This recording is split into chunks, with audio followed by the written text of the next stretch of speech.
4 of the members of this bench, 3 of your lordships and her ladyship was a member of that bench as well. The learned senior member, Mr. Justice Jamal Khan Mandukhail, my Lord Mr. Justice Muhammad Ali Mazhar, my Lord, her ladyship, Mrs.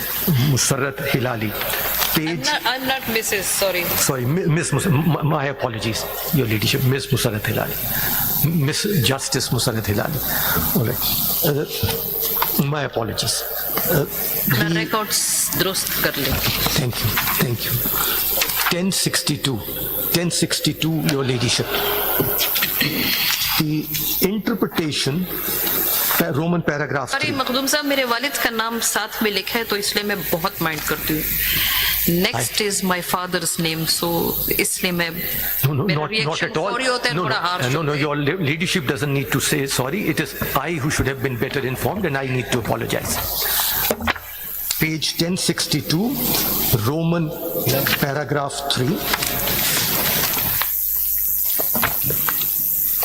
The interpretation of Article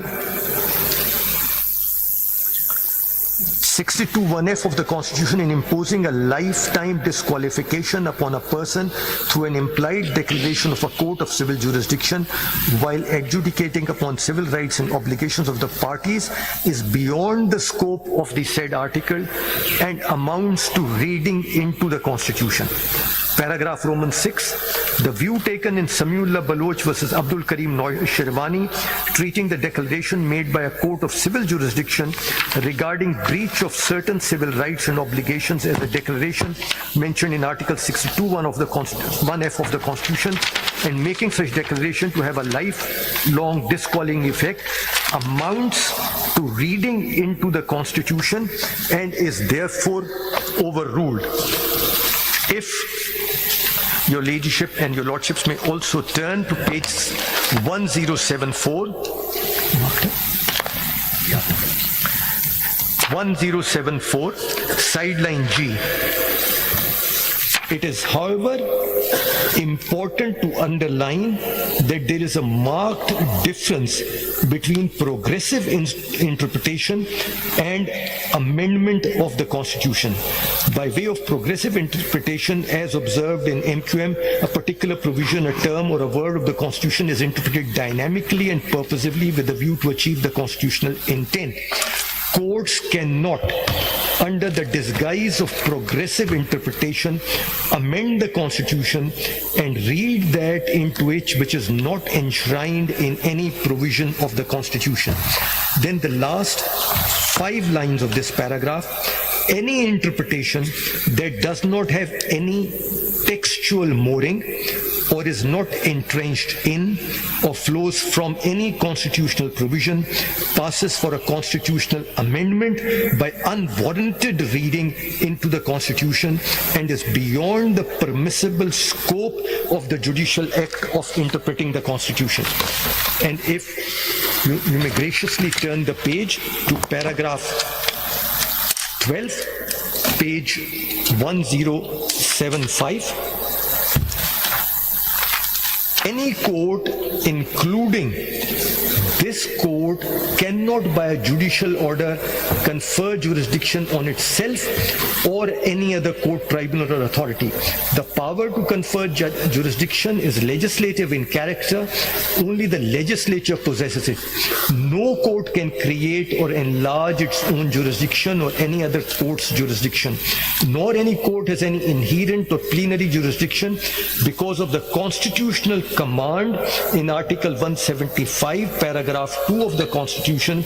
The courts in Pakistan do not possess any inherent jurisdiction on the basis of some principles of common law, equity, or good conscience, and only have that jurisdiction which is conferred on them by the Constitution by or under any law. This is a concurring opinion. Paragraph 3 of our dissenting उसमें भी आ जाए, page 226 पे, paragraph 13. यहाँ पे भी इन्होंने request की थी, केस लॉ रेफर किया था, जी सर, रिक्वेस्ट प्रोग्रेसिव और पर्पसिव इंटरप्रिटेशन की थी. Your Lordship takes the view in the last 4 lines, the word referred in the circumstances is of no assistance. Mic ले ले sir. Sorry. The referred judgment in the circumstances is of no assistance. ऊपर से page paragraph 13 से पढ़िए. All right, Manu, I can. As far as the judgment relied upon by the learned counsel for the appellant, PLD 2024, Supreme Court 698, with regard to purposive and progressive interpretation of the Constitution is concerned, relevant provision whereof is reproduced as under, in absence of express words or enactment preventing the council from inquiring into the matter upon resignation or retirement of a judge, jurisdiction of the council cannot be abolished, ousted or terminated. Since there is no express provision in the Constitution, nor is there any enactment preventing the council from continuing its proceedings of inquiry in a situation where a judge is retired or resigns before conclusion of the inquiry, it is the constitutional obligation of the council to conclude the inquiry initiated against a judge and form an opinion regarding his conduct. In the referred case, Article 209 of the Constitution was under discussion. Your Lordship then discusses it, and the last 4 line. अब यहाँ से पढ़ने. Had the provision. Had the provision of Article 209 of the Constitution been interpreted progressively or purposely in a manner that upon retirement or resignation of a judge, the inquiry initiated by a constitutional body shall stand terminated, it would have amounted to adding these words into the Constitution, which is beyond the domain of this court. The referred judgment in the circumstances is of no assistance to the appellant. Rather, it strengthens the view that the Constitution has to be interpreted rigidly and to be implemented in its letter and spirit. As has been discussed above, that the appellant does not qualify for reserved seats. Therefore, we cannot mold the Constitution in a manner to facilitate FCIC. The appeals to such extent failed. My Lord, I may point out. Next कल के लिए. My Lord, I have concluded my submissions. If Your Lordship will allow me to state one sentence, which is that I have only read this judgment, which I read before my Lord Mr. Mandukhel's judgment, PLD 2024, Supreme Court 1028. The opinion that I read from was the concurring judgment of my Lord Mr. Mansoor Ali Shah Sahib. Because he is in the majority, I point out that he himself draws a distinction between interpretation of the Constitution and an amendment or rewriting of the Constitution, and my respectful submission is that over here a review lies because the Constitution has been rewritten. Review पे तो अभी तक आपने बताया नहीं क्या कि वो रिव्यू जो ग्राउंड्स है रिव्यू के provided by order 47 rule 1. My Lord, I identified those judgments, and I right in the beginning a series of judgments, and I said that the grounds of review are that the parties who were granted relief were not before the court. The parties who had been denied as a consequence of their general election a proportion of the reserved seats were not before the court. The parties in favor of whom the notification of the Election Commission was struck down were not before the court. That these matters were not a matter of record before the Honorable Court. The timelines provided by the majority judgment were beyond the Constitution. And it was on the basis of these submissions, Article 225, Article 175, Paragraph 2, Article 199, 1B2 were not even referred to in the majority judgments.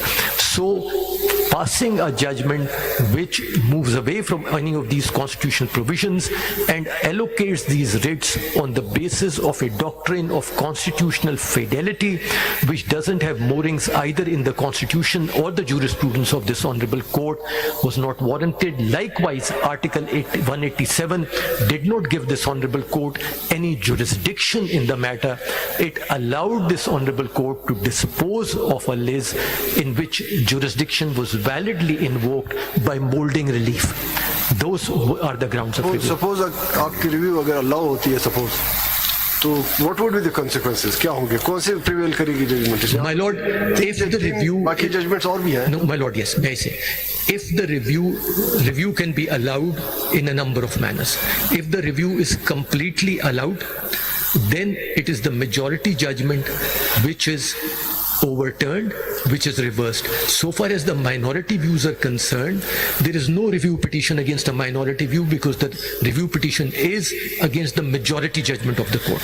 But in the review petition, this honorable court may take a different view and say we uphold the review to this extent or to this within these limits as well, and then that would become the judgment of the court. Any view can be taken. Even I can change my view. My lord, this is what has been. I do not refer to Chirag Cement because a serious objection was taken, but it is said yes, your lordship can change your views. It is there in the judgment of my lord Mrs. Mansoor Ali Shah in the Chirag Cement case. Pathan की एक ही जबान होती है.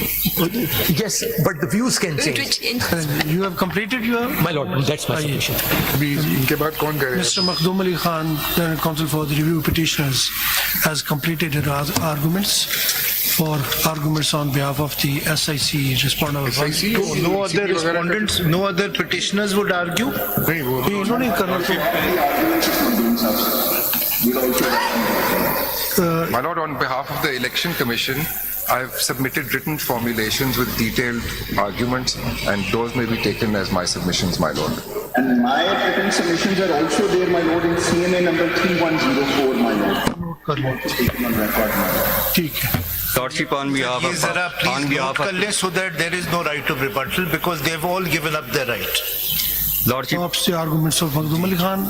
Lordship, on behalf of petitioner Pakistan People's Party, I will submit the written argument synopsis to by tomorrow. Written argument उनको पहले दे देना, फिर वो जवाब भी तो देना.